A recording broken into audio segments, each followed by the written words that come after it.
시편 7편 6절에서 12절까지의 말씀입니다. 여호와여, 진노로 일어나서 내 대적들의 노를 막으시며 나를 위하여 깨소서. 주께서 심판을 명령하셨나이다. 민족들의 모임이 주를 들으게 하시고 그 위에 높은 자리에 돌아오소서. 여호와께서 만민에게 심판을 행하시오니 여호와여, 나의 의와 나의 성실함을 따라 나를 심판하소서. 악인의 악을 끊고 의인을 세우소서. 의로우신 하나님이 사람의 마음과 양심을 감찰하시나이다. 나의 방패는 마음이 정직한 자를 구원하시는 하나님께 있도다. 하나님은 의로우신 재판장이시며 매일 분노하시는 하나님이시로다. 사람이 회개하지 아니하면 그가 그의 칼을 가지심이요 그의 활을 이미 당기어 예비하셨도다. 오늘 시편 7편에는 베냐민 굿이라는 사람이 언급하고 있습니다. 다윗을 모함하던 베냐민 사람 가운데 하나였을 것으로 보입니다. 다윗은 그를 비방하는 원수들에게 구원을 받기를 기도하면서 악인을 심판하여 자기의 무고함을 입증해 달라고 의로우신 재판장에게 간청하고 있습니다. 하나님은 아시지 않습니까? 하고 기도할 수 있다면 두려워할 필요가 없습니다. 하나님은 살아계시고 또 하나님은 심판자이시기 때문입니다. 오늘 8절의 말씀해 보시면 여호와께서 만민에게 심판을 행하시오니 여호와여, 나의 의와 나의 성실함을 따라 나를 심판하소서.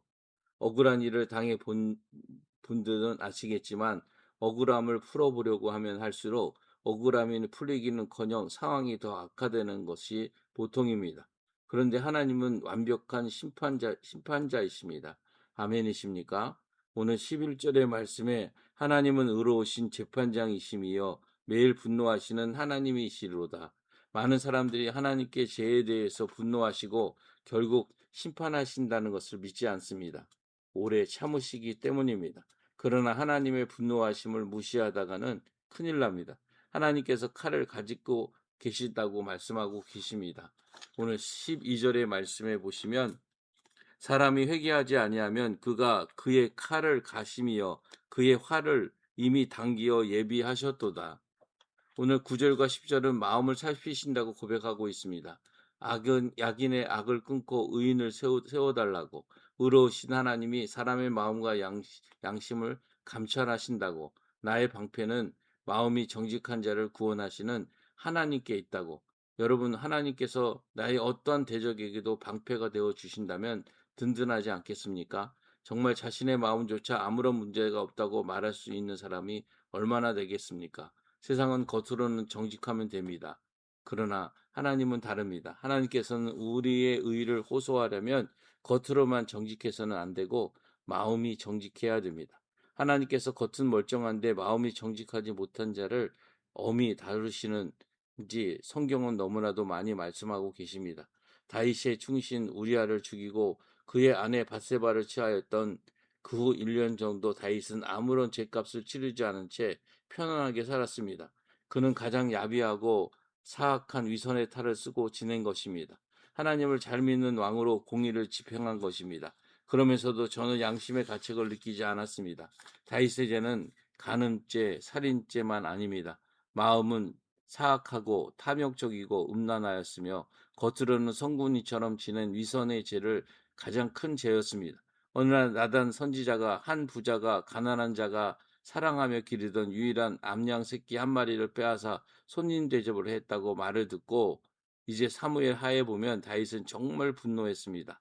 이 일을 행한 사람이 마땅히 죽을 자라고 했습니다. 이걸 보면 다윗은 스스로 의롭다고 생각하고 있는 사람입니다. 그 다윗에게 나단 선지자가 당신이 바로 그 사람이라, 당신이 바로 그 사람입니다 지적할 때 다윗은 꾸꾸라졌습니다. 내가 하나님께 범죄하였나라고 고백했습니다. 성경에 보면 나단 선지자를 보내셨다고 했습니다. 하나님께서 다윗을 보시면 얼마나 역겨워하셨는지 알 수 있지 않습니까? 바로 뭐를 보시는 겁니까? 우리의 마음을 보십니다. 여러분, 마음이 정직한 것이 신앙의 목표로 삼아야 됩니다. 마음이 정직하면 세상에 두려울 것이 없습니다. 하나님이 방패가 되십니다. 마음이 정직한 자는 항상 하나님을 찬양에 올려드릴 수 있는 것입니다. 오늘 7절, 17절의 말씀을 읽겠습니다.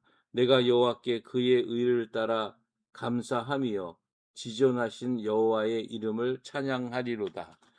조금이라도 마음에 걸리는 것이 있다면 큰일입니다. 오늘 우리가 죄가 쌓여서 하나님을 알지 못하고 하나님의 은혜가 있지 못하는 것입니다. 우리의 죄를 하나님 앞에 항상 회개하며 마음이 정직한 자, 아버지, 정직한 자, 세상을 두려워하는 것이 아니라 하나님을 두려워하시고 예수님을 마음의 왕으로 주님으로 영접하여 원하는 분은 가슴에 손을 얹고 이렇게 기도해야 됩니다. 오늘도 하나님의 나의 주인이시고 나의 구원자이신데 내가 범죄하여 하나님의 음성을 듣지 못하고 하나님의 은혜가 보이지 않은 삶을 살았습니다. 하나님 오늘도 하나님의 은혜가 보이는 삶을 살아가는 나의 항상 심판자이시고 나의 구원자이시고 나의 왕이라는 사실을 고백하며 하나님 앞에 회개하며 회개를 통해 은혜가 쌓이는 삶을 살아가게 해달라고 기도하시는 복된 하루가 되시기를 주님의 이름으로 축복합니다. 오늘도 복된 하루 되시기를 간절히 바랍니다.